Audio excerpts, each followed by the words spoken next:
ఎవరెవరిని అరెస్ట్ చేసిండు అక్రమంగా? మా ఊర్లో ముఖ్యమంత్రి గారిని చేయలేదా? ఇంట్లో ఇంట్లో బెడ్రూమ్లో ఉన్నప్పుడు ఏ నోటీస్ లేకుండా తీసుకెళ్ళి అరెస్ట్ చేసినోడు. ఇప్పుడు మీ ప్రభుత్వంలో కూడా నడుస్తున్నాయి కదా, కౌశిక్ రెడ్డి గారిని కానీ మిగతా వారిని కానీ పొద్దున 5 గంటలకు లేచి పోలీసు వాళ్ళు వచ్చి పట్టుకుపోతారు కదా. వాళ్ళు తప్పు చేసిర్రు. ఏం తప్పులు చేశారు? తెలియదా లగచరుల విషయంలో లగచర్ల ఎవరైనా ఇప్పుడు వాదనలు చేస్తారు, ఆరోపణలు చేస్తారు, చేసినంత మాత్రం ఆరోపణ చేసిర్రా? ఎంతో మంది రైతులను రెచ్చగొట్టి ఒక కలెక్టర్ గా అంటే మీరు చెప్తారా? ఇప్పుడు గారిని దాడి చేస్తూ ఊరుకోవాలా? కలెక్టర్ గారిని దాడి చేయడం ఒక వంత అయితే, అందులో అసలైన రైతులు ఎంతో మంది ఉన్నారు, మిగతా రైతులు ఎంతో మంది ఉన్నారు, అది కూడా చూసుకోవాలి కదా.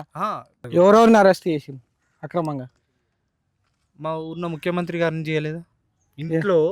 ఇంట్లో బెడ్రూమ్లో ఉన్నప్పుడు ఏ నోటీస్ లేకుండా తీసుకెళ్ళి అరెస్ట్ చేసినోడు. ఇప్పుడు మీ ప్రభుత్వంలో కూడా నడుస్తున్నాయి కదా, కౌశిక్ రెడ్డి గారిని కానీ మిగతా వారిని కానీ పొద్దున 5 గంటలకు లేచి పోలీసు వాళ్ళు వచ్చి పట్టుకుపోతారు కదా. వాళ్ళు తప్పు చేసిర్రు.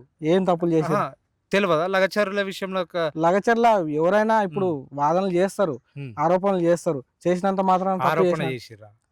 ఎంతో మంది రైతులను రెచ్చగొట్టి ఒక కలెక్టర్ గా అంటే మీరు చెప్తారా? ఇప్పుడు గారిని దాడి చేస్తూ ఊరుకోవాలా? కలెక్టర్ గారిని దాడి చేయడం ఒక వంత అయితే, అందులో అసలైన రైతులు ఎంతో మంది ఉన్నారు, మిగతా రైతులు ఎంతో మంది ఉన్నారు, అది కూడా చూసుకోవాలి కదా.